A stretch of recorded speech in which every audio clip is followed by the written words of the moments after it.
Teresa is 39 and her husband is 8 years younger. Although 31-year-old Sebastian can be officially termed her toy boy, it's not the age gap that makes this couple unlikely. 7 years ago, Teresa and Sebastian had a holiday fling that simply wouldn't be flown. Would you like coffee then? Relaxing, having my coffee. Just give the coffee back, yeah, good. It wasn't my idea to have a holiday, it was a friend of mine.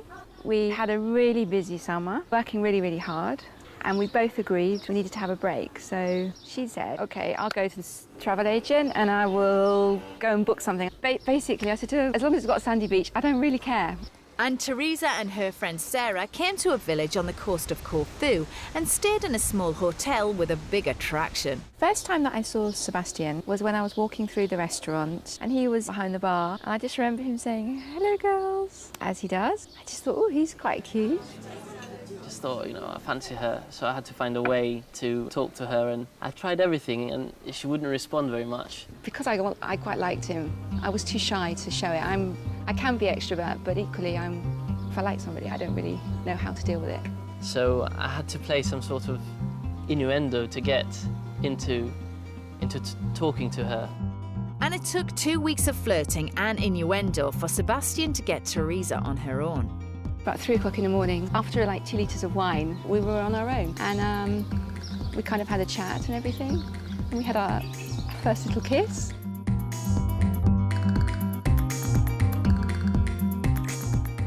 After that, we spent time with each other the next day, and then the following day I flew home. So it was a very brief encounter. All of a sudden, this person goes, so you're left with all the sensation, all the feelings, all the heartbeat, full up, and then nothing. Teresa went back to Blighty, but found it hard to get back into the old routine. The job was taking so much of my time and energy, I didn't really have much opportunity to go and meet people. And if I did, it was really out late, drinking, getting drunk, getting up the next morning feeling absolutely rotten, smoking far too much, doing all the things you shouldn't do. And I was kind of living a bit of a Bridget Jonesy kind of life, to be quite honest. But Bridget Jones was about to do a Shirley Valentine. Teresa gave up everything for her holiday fling. She went back to Corfu, tested the water, realised it was love, and the move became permanent. Most of my friends and family, when they realised that it was a bit more than a holiday romance and it was serious, I don't think they really believed I'd ever have the guts to do what I did. I don't think even I believed it until I got on the plane, to be quite honest. But once on the plane, there were new challenges waiting ahead. I don't think many mothers would want their daughters to leave, but she never really said that to me. She just was more worried that I would be happy and I would be able to adjust to the life here. And she's heard about all kinds of scare stories about Greek mother-in-laws and things not working out.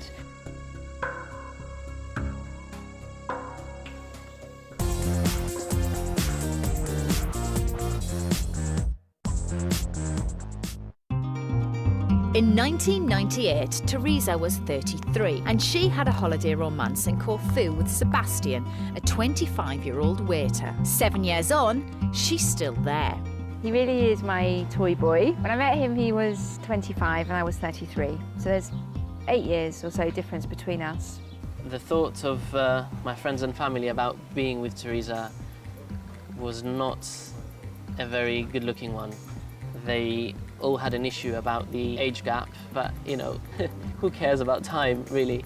I was there with a person who I really liked, and I couldn't give a damn whether anybody said anything about Teresa. The couple married in a traditional Corfu ceremony in 2003. But when you marry a Greek, you're not just marrying the man, you're marrying the mother-in-law.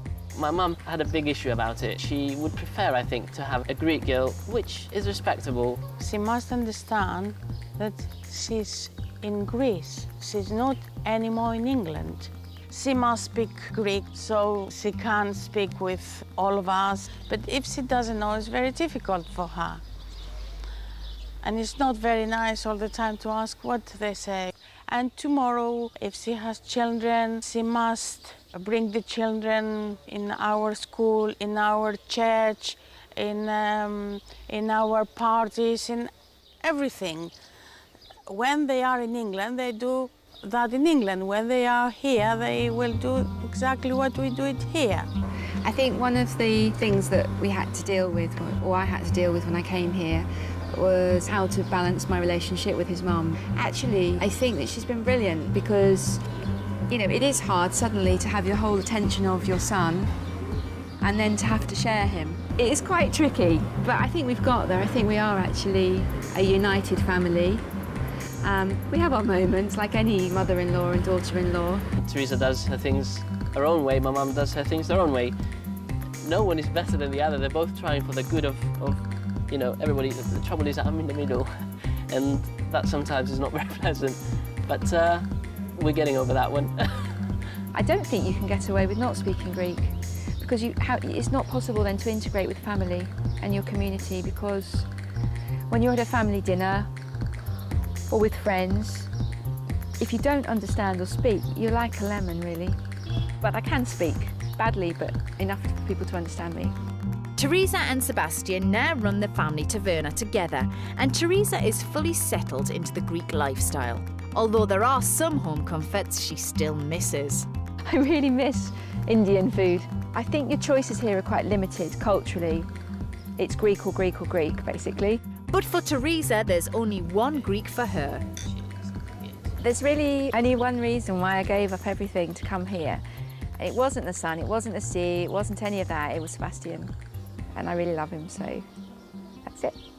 But Sebastian isn't the only Greek man to get a British lady on his love boat. Leah came to Corfu and fell for a Greek man 17 years her senior. He had a boat, but it wasn't all plain sailing. It was 1979 when I came out on holiday with my girlfriend, best buddy. She'd booked a holiday to Corfu. I had nothing to do with it. And the first week was a boat trip. And the captain of the boat came up. He seemed incredibly tall and big and overpowering as a personality. And he sort of plunked himself down and started chatting me up. I was a bit, ooh. I met her right in my boat. She came with a group. And then I think I asked her for a date. He wasn't sort of guy I normally fancied, but I thought, well, why not go for it? We got back to the hotel and I told my friend, she said, you're mad. She said, why do you want to go out? You know, a bit risky. No, she said, I wouldn't do that. And I was speaking to other girls. They said, oh, you mustn't go out with him, but you know, he's married. I was horrified. Oh, God, married? No, I'm not going anywhere on my own with a married man. I'm in Greece, so I don't want to do that. So I stood him up. And that was that, until Leah won another boat trip, and guess whose boat it was? No, seriously, go on, have a guess. I was horrified, oh dear. We got on the boat. Leah, do you need help? Thank you. He was really off with me. He was obviously really fed up. We exchanged a few words. I sort of sidled over to him and spoke to him. He said, why didn't you turn up then? I said, well, I heard you were married. He said, if I was married, I would be with my wife. That's not true, he said. It's just people spreading nasty rumours. Right, that's it, until Leah found herself on another boat trip. Yeah, and guess what? Yep, same boat, same Nick, third time lucky. This time he was a bit chattier. He hesitatingly asked me out again and I agreed. I think it took quite a little courage for him to ask me out again. So after a rough start, Leah and her older man's first date was on solid ground, if a little unusual. It was quite overwhelming in a way because his parents were there, real village people. Couldn't speak to them at all, and his mother was very hospitable and she was pointing at the food, very welcoming. I was quite charmed by it. I thought it was lovely and felt very safe as well because I was with his parents. So I breathed a sigh of relief after all that. I realised he wouldn't have taken me to dinner with his mum and dad if he was married. The longer I spent with Nick, the more I fancied him, really. I fancy you too. You fancy from the beginning? Yes, from the very beginning. Otherwise, it was 45 girls in the boat. Do you remember? So speaking to you, that means I fancy you. There were 45 single women in the boat, yeah, from 18 to 20. This is why I signed up with Club 1830, all the single girls, isn't it? Yeah. No, I was working for the Club 1830. I don't know regrets. Nick may have picked Leah out of 45 women, but in typical British fashion, she was more reserved. It was obviously more than a holiday romance. I wanted to be with him, but I wasn't going to rush into anything. I wasn't going to just give my life up and move out or anything. It's a big move. Over 1 million tourists visit Corfu every year and many find love for a fortnight. Leah and Nick's romance, however, has lasted 26 years and counting.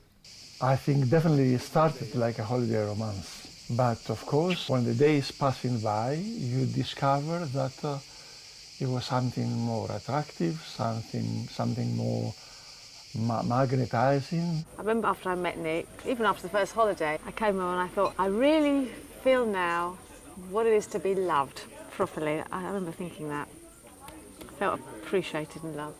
And that's why we're still together, I think. Leah lived between Greece and the UK for 3 years until the couple were married in 1982. But marrying your holiday romance isn't the only unlikely thing about this couple. Well, we do have a 17 years age gap, Nick and I, but when you fall in love with someone, you fall in love for them. The age gap didn't make any difference to me because I'm a person that I could be a friend with a 2-year-old boy or girl and a 102-year-old person.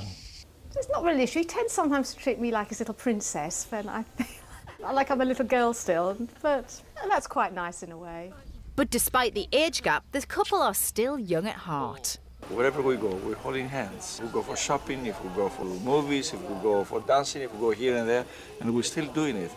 And I remember somebody who says in the village, says, God bless you, I envy you, we're holding hands after 20 so many years, like kids, like teenagers. And looking back, Leah still sees the unlikeliness in her relationship. If you'd have said to me that I would end up and live in Corfu, I would just say, no way.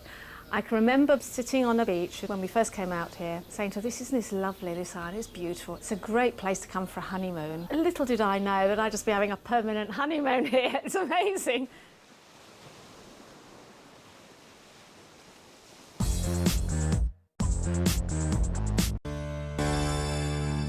Pip Bratby lives alone near Hastings. At home there's more pressure to behave, so she's off to Lanzarote in search of young love.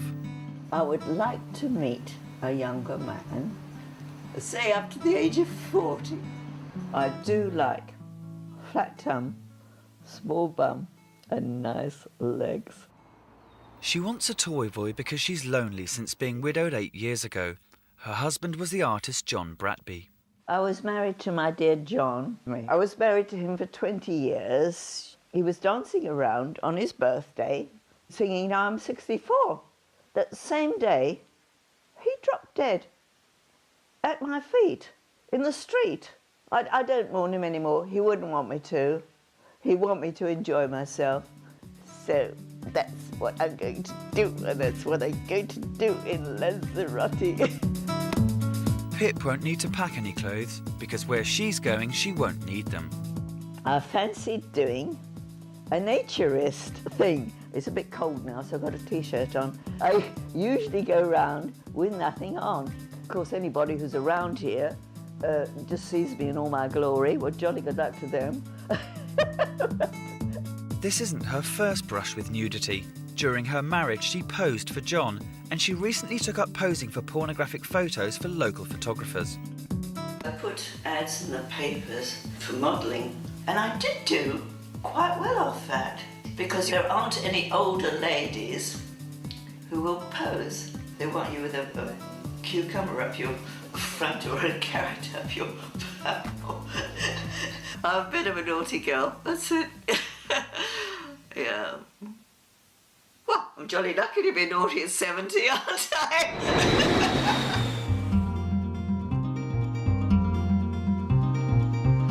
In Lanzarote, Pip spends the first couple of days enjoying the naturist way of life and checking out the talent around her.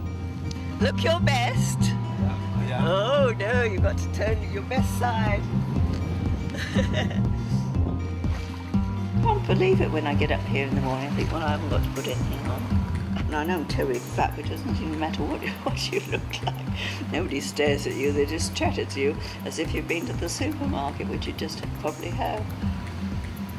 After a good search, Pip discovers that young single men are in short supply at the naturist resort, so she decides to search further afield. Well, I've seen some nice legs and nice bums around. and some flat tums around, but I haven't managed to click anything yet. But do not despair, because I've never been hard up for a gorgeous young man. No, I haven't.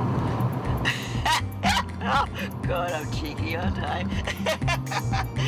I did get off with a very young man. He was in the Maldives, that's right. He was about 20. He was absolutely gorgeous, but he was so shy. I had to show him what to do. He didn't know what to do. Over the past couple of years, Pip has had a lot of success in finding younger men by advertising in the personal columns, and she's found that age is no barrier. I have had a very active sex life, I'm happy to say. From a young man who was 17. Ooh, he did more than cuddle up in my bed, I'll tell you that. I'm a very erotic lady. I'm far more erotic now than I was when I was young.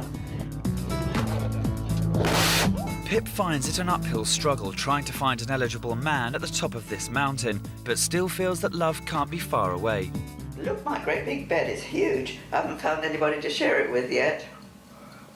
But I will. Next morning, Pip heads south to the capital, Arrecife. Yesterday was disappointing, but Pip's ever the optimist. I'll follow that one.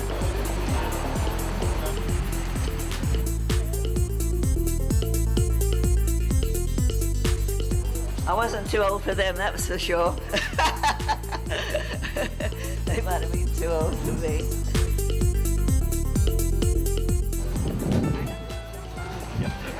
Oh, they'll do for an afternoon's fun. Both of them. Pip decides to try her luck elsewhere.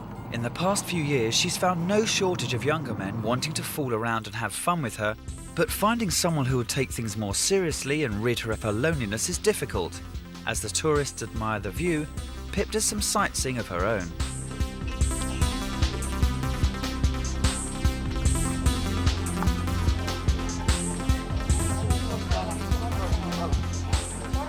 No fanciable chaps.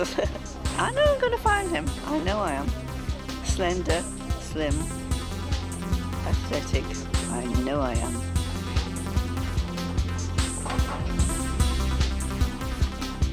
Pip spots a likely chap and wastes no time in trying to impress him with her unique chat-up style. So what are we going to do? We're going to go down here somewhere and crawl around. I'll crawl around with you anytime.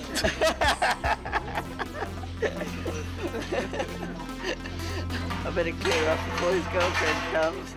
Or she give me a slap around the shops. Once again, Pip's heading home alone.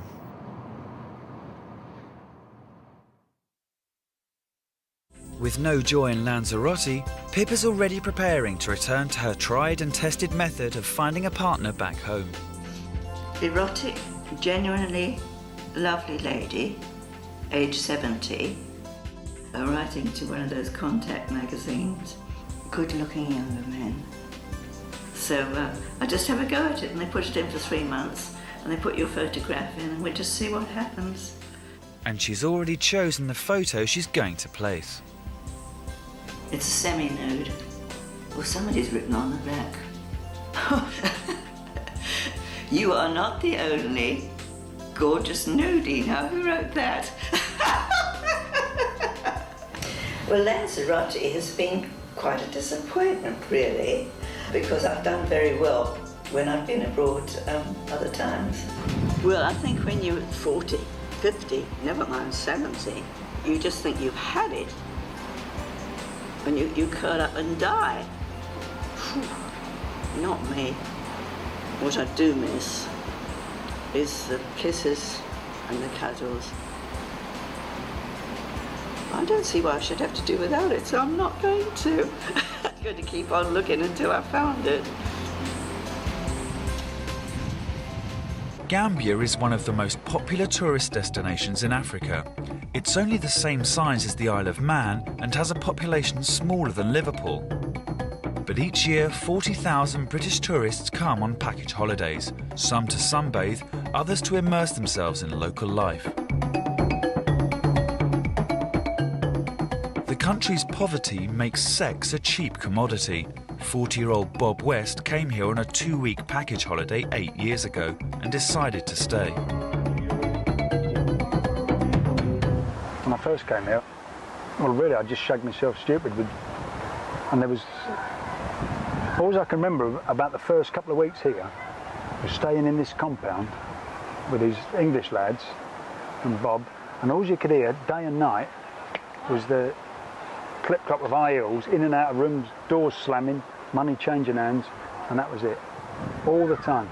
That's all it was about, going out, getting drunk, and these women. Everybody's so poor, but of course you can get a woman here, really, for less than 25 pence. And we can. Or a chewing gum, or half a packet of biscuits. Bob's found a place to live where he works as a part-time odd job man in return for his bed and board. Sun, sand, cheap beer. Not bad old life, is it really? Bob's something of an expert when it comes to love across international boundaries. He's been married 5 times to women from 5 different countries. The best one, really, was the English one. This girl was off for the it was a show family, you know, from the fairgrounds, and it was like a mafia wedding, and everybody kept coming up to me and giving me envelopes full of money.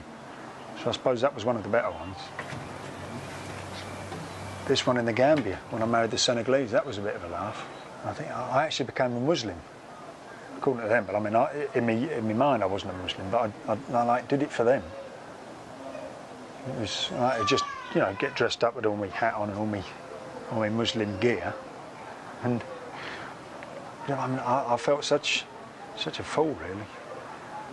When I got married in the Philippines, and I only did that for money. I got out of it. I got a free holiday in the Philippines, a trip to Hong Kong, and I think I got £500 spending money as well.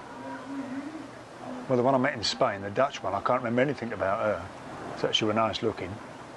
The Thai one, that was a proper wedding, because I was going to take her back to England. And in the end, there was so many reasons I couldn't take her back. She got a house out of it and a fridge. You know what I mean? So she didn't do too bad, really. However, Bob's hoping that the authorities won't look too closely at his divorce record. I'm divorced from the English girl, because I had it in my mind, really, that if you get married abroad, it don't really count. So that's it. I've only ever been divorced once, so I suppose I'm a bit of a bigamist, really.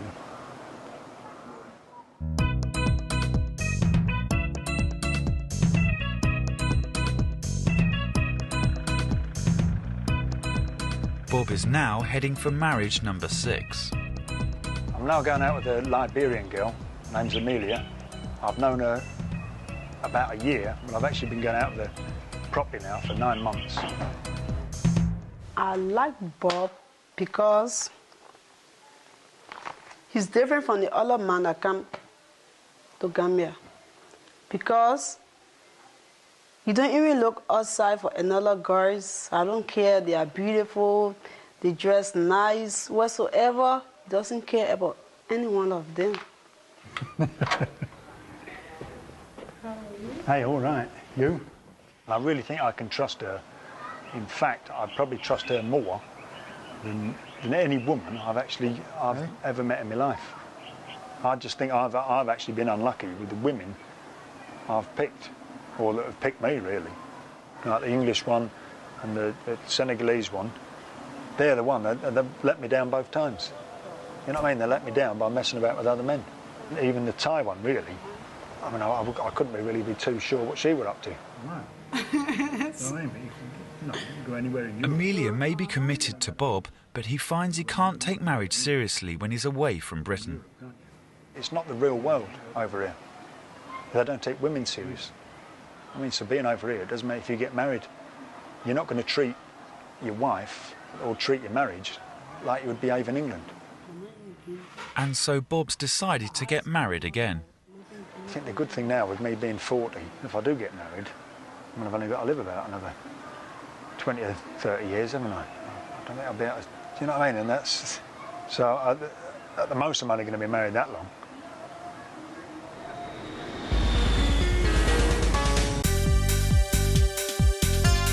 Los Angeles, home of the collagen implant and penis enlargement. Last bastion of fat-free, and stay tuned after these messages from our sponsor. It's also home to 21-year-old tattooist Shanda, who lives here with her parents. But her heart wants to take her from Hollywood to Hollyoaks, 6,000 miles away in Chester. I'm going to England to visit my boyfriend Steve because I haven't seen him for 6 months and I really truly miss him, so I need to make this journey. Shanda's boyfriend is Steve Perry, a 23-year-old Welsh barman who's lived in Chester for the last year. He's convinced that this love is real. Being 6 months apart and not having, touched each other for 6 months, it's going to be weird. You have to learn things all over again, and go back through all the motions all over again. But I don't think that's much apprehension. I think it's more excitement than apprehension. I know Steve because I met him on the internet. They met in a chat room where they swapped tattoo stories. Although they met by chance and love was random, the intensity of their feelings grew. Neither Shanda or I were looking for love when we met on the internet. We just happened to be in the same place at the same time one night, kind of 1 in a million chance. There was definitely something there. You could feel there was something there. We were connecting. We agreed so much on everything. It was just amazing. When Steve sent me a photograph, I thought, wow, what a hunk, I found the perfect guy. After about 2 weeks, I think we phoned each other up for the first time, and that was very strange. We just got so interested in each other, and we wanted to know more and more about each other. And what we heard, we liked, so I think that's when it started. They felt compelled to meet, so 6 months ago, Steve flew out to LA. Virtual love turned real and into 10 days of passion. It was like 24/7. We went everywhere with each other. We went to bed together. We woke up together. We showered together in the morning. We didn't stop touching, so we couldn't we had that week together. We were just draining each little second out together. But as the song says, it was more than physical.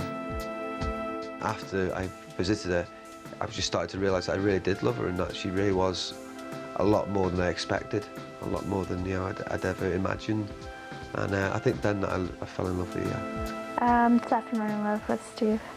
Steve's the first boyfriend I've ever been in love with, and I truly do mean it. Shanda's bought her ticket, booked time off from her job, and has even changed her hairstyle ready for her trip to England. But she's neglected to get one thing, a passport. Part Armenian and Polish and German. I came over when I was about 5 years old, and I've been living here for 16 years now because I'm 21 years old. And I never, thought about, getting a new passport or citizenship because I was young and I didn't really think of those things. Shanda thought she could get a special pass issued to people travelling in exceptional circumstances, but falling in love with a Chester barman isn't deemed exceptional enough, and she's off to the British consulate to beg and see if there's anything they can do. It's really getting to me because, I don't know, I didn't used to be so sensitive about things. I didn't really used to care, but there's something about Steve that makes me want to care. He just, I don't know, he just brings all these emotions to me. I never used to cry, now I cry. Steve's blissfully unaware of her problems. He's finished work and is planning a night out with his mates. They're looking forward to meeting a tattooed woman from the internet, the email lover Steve's declared undying love for.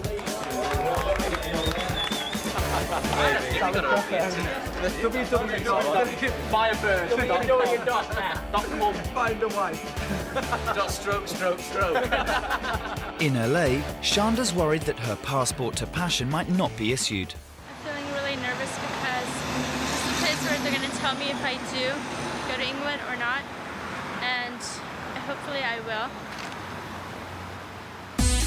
Meanwhile, Steve arrives at the club, but his mind is somewhere in the land of low cholesterol and liposuction. You have fun, you go out, you have a good time, you get drunk, have a laugh, but at the end of the day, you're not having 100% fun because you're 6,000 miles away from the one you love. There might still be a chance. And so She was very upset on the phone then, and she was talking about how she got this letter and how she'd phoned the place up and there'd been no use to her and everything, the immigrations and passport agency. So I said, well, we can go round to the actual place, we can get an appointment, go round there. So she did that.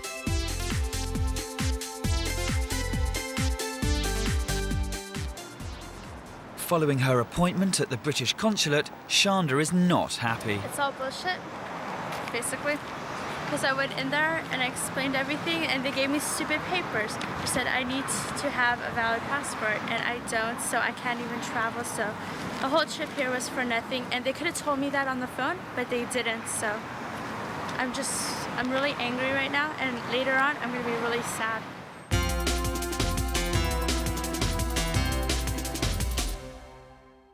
Back home that evening, Shanda phoned Steve to break the bad news.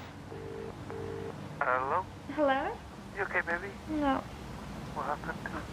I'm really pissed off. I went there, like I said, they didn't do anything, honey. They're all like, oh, you're supposed to have a passport and all that. It's really shitty, babe. It was more upsetting for her, with her already packed and looking forward to coming across. From that, maybe one of the reasons just to calm her down was I thought, well, why don't I just push forward coming across to see you? I kind of thought he was joking, and I'm like, are you serious? Are you serious? It's like, yeah, I'm serious. And I'm like, wow, okay. So I'm very happy.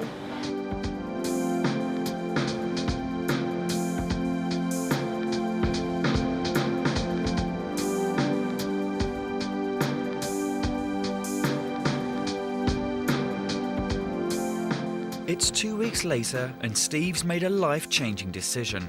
He's not just going to visit Shanda for a holiday, he's going to try and make a life for himself in LA. So he's leaving his home in Chester for the last time to head for the airport.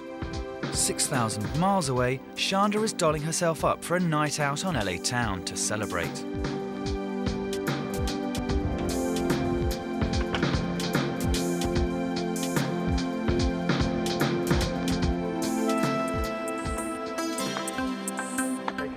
I will, I'll phone you.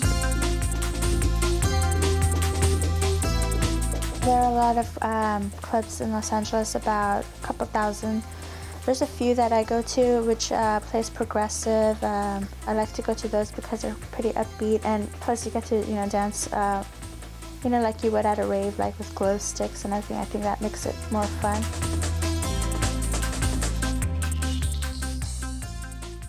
Seeing her tomorrow, it's going to be like quite nervous. It's going to be like meeting each other for the first time again. I guess it's going to be nervous as well as exciting.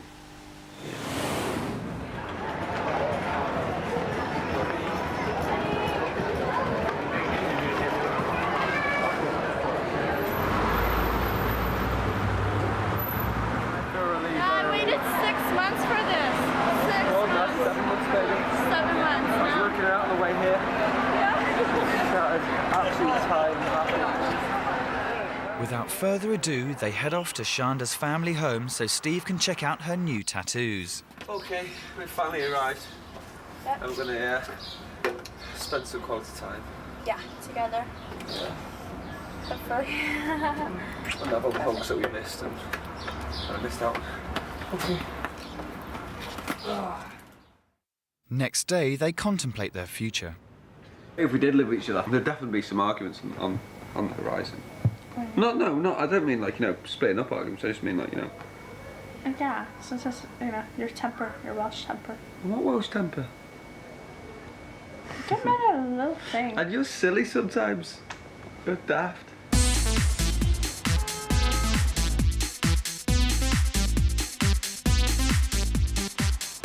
As the couple goes shopping, Steve realises that his love life is rich, but the American dream has a price tag. It's difficult when you don't have a passport to work. No green card, no luck. So I'll be looking for more jobs and stuff like that, working on the docks or something, gutting fish, I don't care, cash in hand. We will work out a way to be with each other.